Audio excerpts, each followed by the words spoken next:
the Trinity.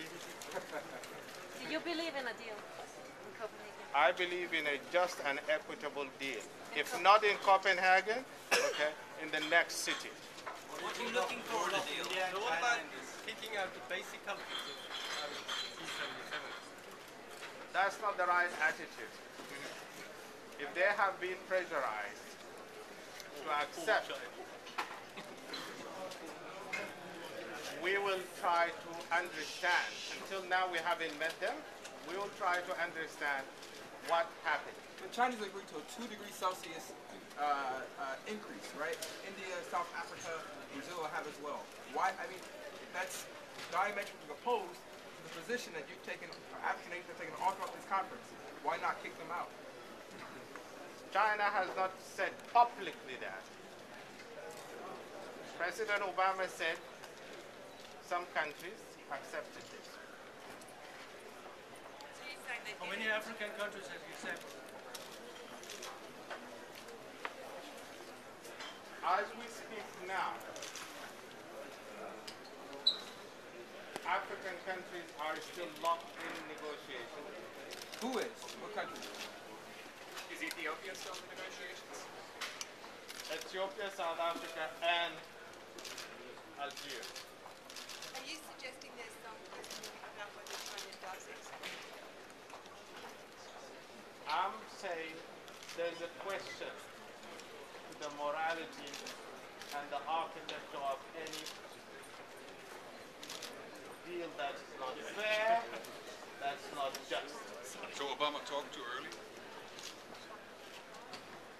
Well, maybe he's trying to persuade us. That's what he did? Well, I'm not convinced. Why did the summit fail? I think the summit failed for a simple reason.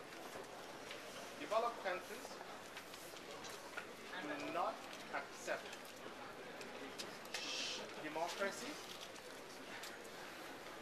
as an essential part of multilateralism.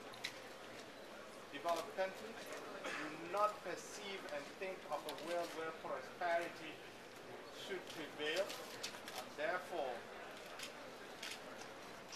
accept that developing countries have a fundamental right to development. They would rather give them some pittance, call it ODA or call it whatever you may, and developed countries have not yet accepted that radical reductions of emissions is absolutely necessary and urgently needed. You're rejecting 100 billion. Well, there is no 100 billion. Even the 30 billion, will Sudan not ask for any of that? Sudan hasn't asked for that. Will you not ask for that in the next 3 years? We will not ask for anything as a price of an unfair deal. What's your message to President Obama? Ambassador, please turn around. Thank you. What's your message to the president? My message to the president.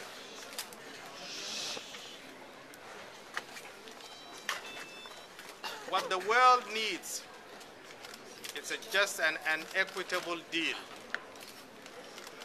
What the world needs is a transparent, democratic, participatory process for concluding a deal. What the world needs is a sense of solidarity and a commitment to help those who need to be saved as we speak today. Sir, haven't you just killed this deal before the plenary has a chance to debate it? I'm afraid no. What about Ambassador, will you do better next negotiations without the Danish presidency? I don't think actually,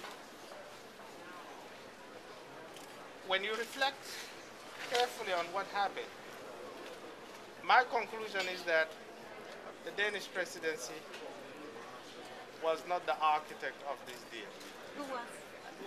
The United States. Ambassador, I saw Triple C.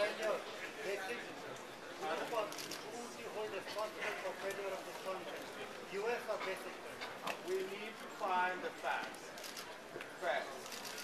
In a few minutes, half an hour to an hour, we will hear them. Is there a chance that the deal will be saved?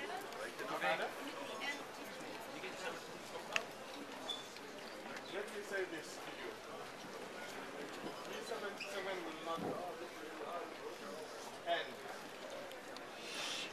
because a deal failed.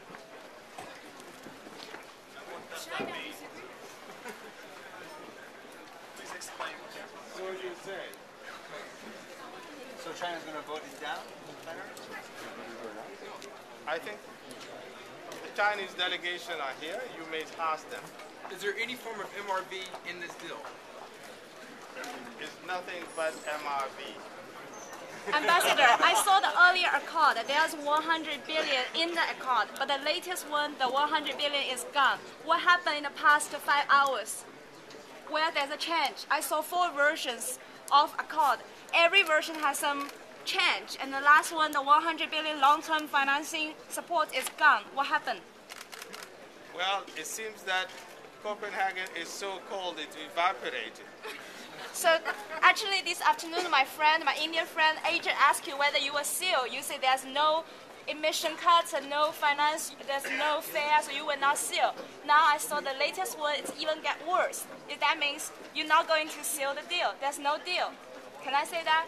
Or what's the game will continue? You say that it's not the end of the game. Let me say the following.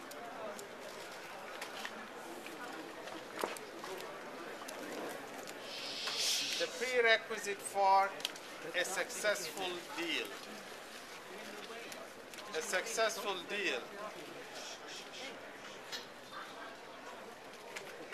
is to safeguard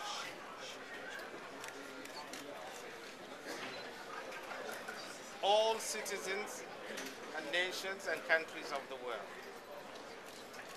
It must have ambitious reductions. It must have sufficient support